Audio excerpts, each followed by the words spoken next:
What a shame. It shows how much money Philippines has. They got nothing.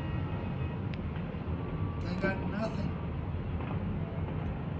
Ayala Mall can't even do a nice display for 5 minutes.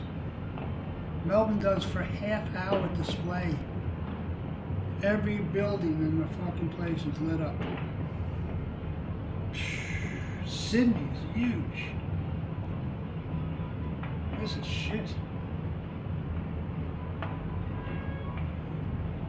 They're not celebrating here. Over there by the bridge, see? Oh, there they go. Ah, it's here now. There they go. Finally, they finally loaded up. That's Ayala.